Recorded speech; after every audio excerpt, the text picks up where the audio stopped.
Hello students, welcome to your English class. Once again we are here to present you a chapter from your textbook. Hope you all are doing fine and taking good care of yourself and studying too. Today we shall proceed with the second half of our chapter number 8, that is Mahatma Gandhi. We have completed the first part and we shall proceed with the second part today. But before proceeding to the first part, but before continuing with my second part, we shall take a quick recap of the first part through questions and answers. You all must have done your assignments and you should submit them when the school opens up. And if you listen carefully, the second part, that is today's part, then you will be able to read the text with comprehension and understand Gandhiji's role in freedom struggle of our country, India. What role he played in the freedom struggle, how he managed things, how he mobilized the public and all, you will be able to understand. So we will quickly recapitulate the questions, recapitulate the first part of the chapter, and we will start with the question answer. The first is, you must have read in the first part, what was Gandhiji's full name? Gandhiji's full name was Mohandas Karamchand Gandhi. We have completed this in first part about the early life and education of Gandhiji. The second question is, when and where was Gandhiji born? I have told you कहाँ उनका जन्म हुआ था. Gandhiji was born on 2nd October 1869 at Porbandar in Kathiawad, Gujarat. You all know that. Now question number 3, what was the name of Gandhiji's parents? उनके माता पिता का क्या नाम था? Gandhiji's father's name was Karamchand Gandhi and his mother's name was Putlibai. कि पिताजी का नाम करमचंद गांधी और माताजी का नाम पुतलीबाई था. The next question is, what was the name of Gandhiji's wife? उनकी पत्नी का क्या नाम था? Gandhiji's wife's name was Kasturba Gandhi. उनकी पत्नी का नाम कस्तूरबा गांधी था. Whose story inspired Gandhiji to serve his parents? किसकी कहानी से प्रेरणा प्राप्त हुई गांधी जी को अपने माता पिता की सेवा करने के लिए? मैंने जैसे बताया था लास्ट टाइम, आपको स्टोरी डिटेल में बताई भी थी. Shravan Kumar story inspired Gandhi ji to serve his parents. Now who was Shravan Kumar? I won't go into the detail. He was a very obedient son of his parents and so much so that he has become a benchmark. आज के दिन अगर किसी से तुलना करती होती है तो हम लोग यही कहते हैं कि वो श्रवण कुमार जैसा है.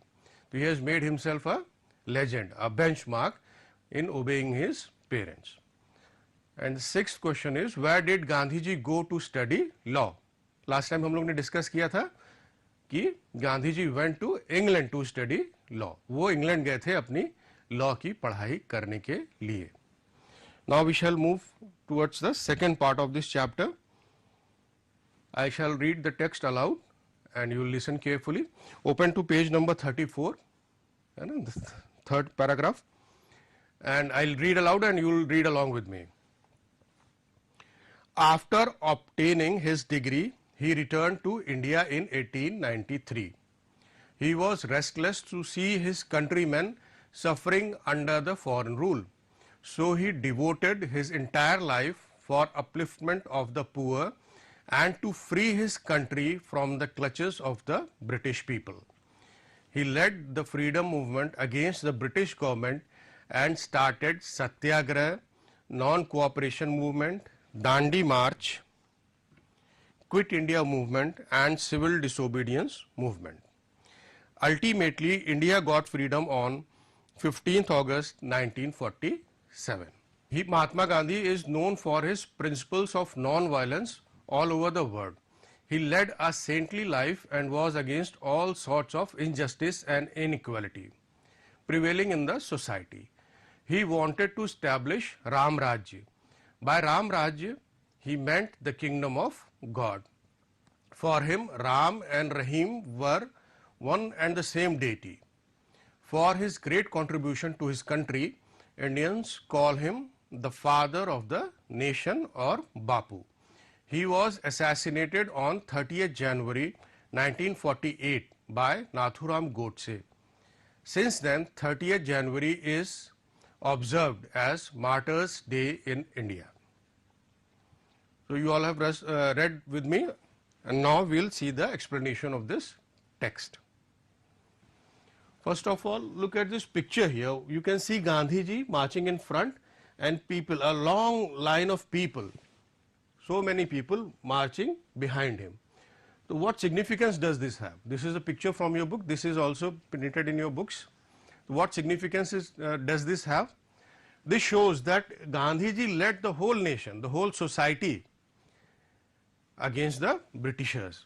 Not only against the Britishers, for social upliftment, for cultural activities, for all. He was a leader who led all the society and sections, who took along all sections of the society and uplifted them. Now we'll come to the explanation. After obtaining his degree, he returned to India in 1893. England से अपनी law की degree लेने वो गए थे. उसको लेने के बाद वो 1893 में भारत लौटे. He was restless to see, वह बेचैन थे वह ये देखकर his countrymen suffering under the foreign rule. अपने देशवासियों को विदेशी साम्राज्य के अंतर्गत कठिनाइयों का सामना करते हुए देखकर वह बेचैन थे.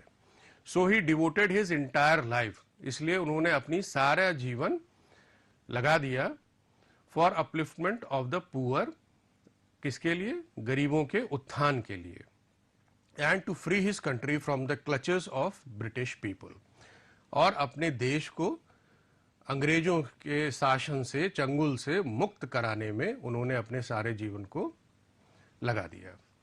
He led the freedom struggle against the British. उन्होंने ब्रिटिश सरकार के खिलाफ स्वतंत्रता आंदोलन को चलाया, उसका नेतृत्व किया, and started satyagraha, non cooperation movement, Dandi salt march और इस तरह के मूवमेंट्स को चलाया. Satyagraha, what is satyagraha? Satyagraha is asking for truth और fighting for the truth, saying whatever is justified, whatever is true, and not succumbing to any pressure.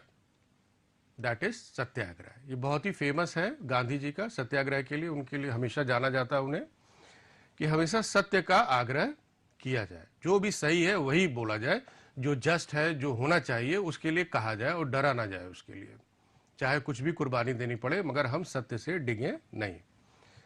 Non cooperation movement, it was started on 5th September 1920 with the aim of self governance and obtaining full independence. तो ये जितने भी movements चले बीच बीच में, जैसे लोगों को mobilise करने के लिए, एकजुट करने के लिए बीच बीच में ये मूवमेंट्स चलाए गए. उस समय के जो पॉलिटिकल ऑर्गेनाइजेशंस थे और गांधी जी के नेतृत्व में ये सब चले. जैसे आपका दांडी मार्च है. Dandi march also shows the beginning of civil disobedience movement. Dandi march को, जो 12 मार्च को शुरू किया गया गांधी जी द्वारा, नमक सत्याग्रह भी कहते हैं, जिसमें वो दांडी मार्च के तहत वो गए समुद्र के किनारे और जो अंग्रेजों ने नमक बनाने पर पाबंदी लगाई थी उसको उन्होंने तोड़ा. इस तरह से एक सिविल डिसोबीडियंस मूवमेंट का भी एक स्टार्टिंग उसको माना जाता है. हम डिटेल में नहीं जाएंगे, this you must be studying in your social studies. तो I just refer to it so that when the term comes you may understand कि what is being meant by Dandi march और सिविल डिसोबीडियंस मूवमेंट या quit India movement. ये सारे movements, quit India movement जैसे है उसको अगस्त movement या हिंदी में अगस्त क्रांति भी कहते हैं, जो 1942 में स्टार्ट किया गया था. इन सारे मूवमेंट्स का एक ही एम था, पब्लिक को मोबिलाइज करना और अंग्रेजों का जो शासन है उसको समाप्त यहाँ से करके उनको यहाँ से हटा देना. So, Quit India movement and civil disobedience movement. Ultimately, India got freedom on 15th August 1947. 15th August 1947 को इंडिया को अल्टीमेटली फ्रीडम प्राप्त हुई. अंग्रेज यहाँ से चले गए और भारतीयों को स्वशासन करने का अवसर प्राप्त हुआ. Mahatma Gandhi is known for his principles of non violence. अहिंसा शब्द आपने सुना होगा. He is known for his principles of non-violence. Non-violence and satyagraha both are to be looked together. उनको एक साथ हमें देखना चाहिए कि हमें वायलेंस नहीं करनी है, लेकिन सत्य के मार्ग से डिगना भी नहीं है. हमारा ओपोनेंट कितना भी पावरफुल हो, कितना भी जोरदार हो, कितना भी सशक्त हो, लेकिन हमें उसके सामने झुकना नहीं है और सत्य के मार्ग पर ही रहना है. जो बात सही है वही कहते रहना है, लेकिन हिंसा का सहारा नहीं लेना है. अपनी बात मनवाने के लिए किसी भी प्रकार की हिंसा का सहारा नहीं लेना है. Not even in words, he so much so कि not even in words we must be violent. हम अपने शब्दों में भी हिंसा का प्रयोग ना करें, किसी से जोर जबरदस्ती ना करें, किसी को अपशब्द ना कहें. इतना तक गांधी जी ने कहा था. He led a saintly life and was against all sorts of injustice and equality prevailing in the society. वो एक साधु या सन्यासी की तरह उन्होंने जीवन व्यतीत किया. लास्ट टाइम हमने बताया था आपसे कि उनके पिताजी पोरबंदर के दीवान थे. He could have led a luxurious life, but he chose to live like a common man so that he could know what difficulties a common man faces while living in a society. तो उन्होंने उस चीज को जाना और उसी के साथ जीवन भर रहे, एक साधारण मनुष्य की तरह. तो उन्होंने एक सन्यासियों जैसा जीवन जिया, सभी सुख सुविधाओं से दूर, और वो हमेशा खड़े रहे इनजस्टिस एंड इक्वालिटी जो कि सोसाइटी में उस समय पे थी. वो चाहे इनइक्वालिटीज हमारी अपनी बनाई हुई हो या ब्रिटिश शासन की वजह से हुई हो, उन सभी के खिलाफ गांधी जी ने अब मुखर विरोध किया उन सभी का. He wanted to establish Ram Rajya. वह राम राज्य की स्थापना करना चाहते हैं. हम सभी जानते हैं राम, राजा राम जो हमारे प्रभु राम थे, वो उस राज्य की स्थापना करना चाहते थे. अब राम राज्य माने क्या होगा? By Ram Raj he meant the kingdom of God. By Ram Raj he meant a very justified governance. उनका तात्पर्य था राम राज्य से कि ईश्वर का शासन हो. ईश्वर किसी के प्रति पक्षपात नहीं करता है. No one is more beloved और loved by the God other than anyone else. जितना वो एक से प्यार करते हैं उतना ही सबसे प्यार करते हैं. तो किसी के साथ भी इनजस्टिस नहीं होगा. जो जितना डिजर्व करता है उसको वही मिलेगा, और किसी से किसी भी प्रकार का सोशल, कल्चरल, लैंग्वेज, किसी भी प्रकार का कोई भेदभाव ईश्वर नहीं करता है. उसी प्रकार से एक राज्य की उन्होंने परिकल्पना की थी जिसको उन्होंने राम राज्य नाम दिया था, जहां पे सभी लोग एक बराबर हों, किसी भी प्रकार का अत्याचार, अनाचार ये सब ना हो. For him Ram and Rahim were one and the same deity. उनके लिए राम और रहीम दोनों एक ही ईश्वर के दो रूप थे. For his great contribution to the country, Indians call him the father of the nation. उनका जो योगदान रहा भारत के समाज के उत्थान में या भारत की स्वतंत्रता प्राप्ति में, इन सभी में उनके योगदान से इतने प्रभावित हैं भारतीय कि उनको राष्ट्रपिता की पदवी दी गई. हम उन्हें राष्ट्रपिता कहते हैं, या और भी कॉल हिम बापू. बापू जैसा लास्ट टाइम हमने बताया था कि बापू हम लोग अपने फादर को कहते हैं, पिता को कहते हैं, तो उसी तरह से हम उनको आदर सत्कार देते हुए बापू कहते हैं. He was assassinated on 30th January 1948. 30 जनवरी 1948 को उनकी हत्या कर दी गई. किसके द्वारा? नाथूराम गोडसे द्वारा. Since then, तब से ही 30th January is observed as Martyrs Day in India. शहीद दिवस के रूप में तब से ही हम 30 जनवरी को मनाते हैं या देखते हैं. ठीक है. This I hope you all have understood the text, and now we come to the exercise part of it, that is the new words. You must have come through some new words. The first word is entire. Entire का मतलब क्या? It relates to a whole, not part. जिसका कोई भाग नहीं हो, पूरी चीज, संपूर्ण. Upliftment. Upliftment is development in socio or cultural or any field. जब भी उनका कोई डेवलपमेंट होता है, it is a positive term, ऊपर ही जाने को कहेंगे. उत्थान होता है, उत्थान किसी भी तरह से हो सकता है. The third one is clutches, that is शिकंजा. क्लचेस क्या? Tight grip of something. है ना, जब किसी चीज को हम टाइटली ग्रिप कर लेते हैं, जैसे ब्रिटिश सरकार ने बिल्कुल टाइटली इंडिया को ग्रिप कर रखा था, उसी को हम कहते हैं शिकंजा, उसके शिकंजे में फंसे हुए थे भारतीय। The next word is movement. Now one thing I would like to clarify कि these words may have different meanings in different contexts. The meaning which we have taken here is in the context of the chapter we are dealing with. हम इसी chapter के context में, इसी प्रसंग में बात कर रहे हैं, इसी संदर्भ में, है ना। इसके और भी मीनिंग्स हो सकते हैं, we won't go into that. Movement is आंदोलन, mobilising the people. The next word is ultimately, that is आखिरकार या अंततः, मतलब फाइनली, अंत में क्या हुआ, that is ultimately. Injustice, injustice means not being fair, किसी के साथ फेयर व्यवहार नहीं हुआ तो हम कहेंगे उसके साथ इनजस्टिस हुआ है, अन्याय हुआ है। The next word is inequality, असमानता। तो इसके लिए हमको पहले समझना पड़ेगा समानता, कि सब एक जैसे हो जाए। That could be in any field, that could be behavioural और इन एनी अपॉर्चुनिटी, कि सबको एक समान अपॉर्चुनिटी मिली है, सबके साथ एक जैसा व्यवहार हो रहा है। तो वो जब एक जैसा नहीं होगा, किसी के साथ कुछ व्यवहार, किसी के साथ कुछ, तो हम उसको कहेंगे इनइक्वालिटी, वहां पे गैर बराबरी है या असमानता है। डेटी, डेटी माने भगवान या देवता। कॉन्ट्रीब्यूशन, दैट इज योगदान। In achieving some result, what I have done या what anyone has done is contribution to that result. किसी चीज को प्राप्त करने में किसी ने क्या योगदान दिया है, उसी को हम उसका contribution कहते हैं। And the last word is assassinated. It relates to a murder which is political or religious in nature.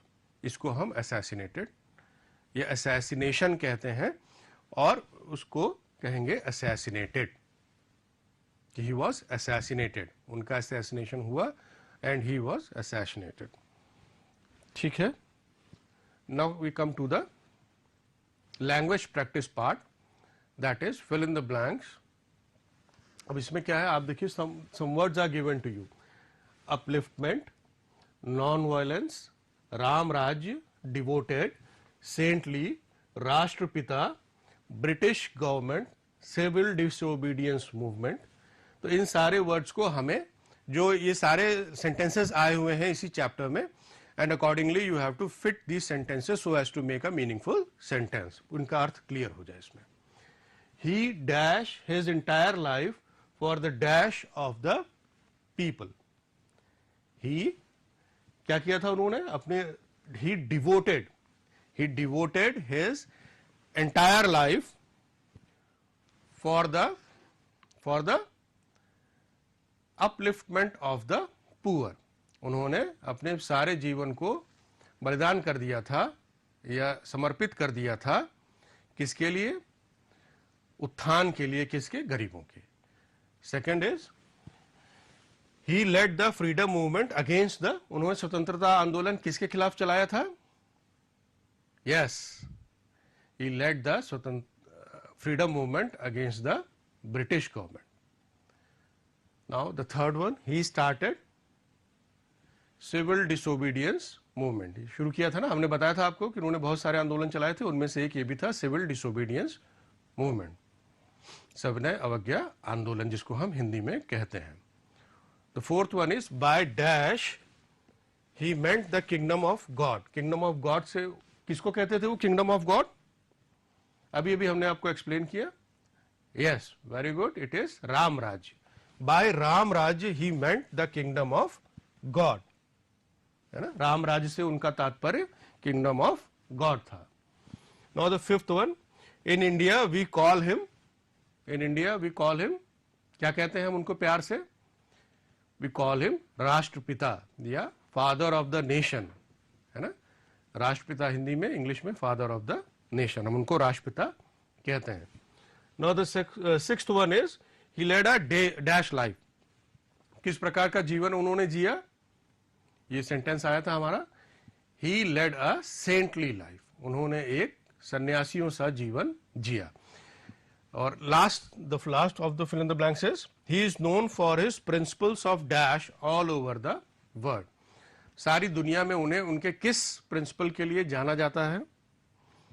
Yes, that is non violence. उन्हें अपने अहिंसा के लिए सारी दुनिया में जाना जाता है। Next we see some statements are given, some are true and some are false. So you will have to mark a true. You have to identify the sentence whether it is true or not, and you have to mark a tick before the sentences that are true and a cross before the sentences that are false. The first one is Gandhi ji led freedom movement against the British government. Gandhi ji ने British government के against में freedom movement को नेतृत्व प्रदान किया। ये सही है कि गलत है? ऑफ कोर्स ये सही है, इसलिए हम इसमें टिक लगाएंगे। The second one is he did not start satyagraha and Dandi march. यहां पे देखिए ये गलती हो गई, यहां पे स्टार्टेड नहीं होगा, यहां पे स्टार्ट होगा। He did not start satyagraha and Dandi march, कि उन्होंने दांडी मार्च और सत्याग्रह को शुरू नहीं किया था। आप अपनी कॉपी में उतारते, अगर जब उतारेंगे तो इसको स्टार्ट कर लेंगे। He did not start satyagraha and Dandi march, उन्होंने सत्याग्रह और दांडी मार्च को स्टार्ट नहीं किया था। तो this statement is not correct, तो will mark a cross over it. 30 January celebrated as martyrs day. 30 जनवरी को हम शहीद दिवस के रूप में मनाते हैं। मनाते हैं कि नहीं मनाते हैं? अभी बताया आपको, है ना? बिल्कुल मनाते हैं, इसलिए ये स्टेटमेंट सही है। He was not against all sorts of injustice and equality prevailing in the society. जो गैर बराबरी या अन्याय उस समय समाज में दिखाई देता था, उसके अगेंस्ट में वो नहीं खड़े होते थे। ऐसा था क्या?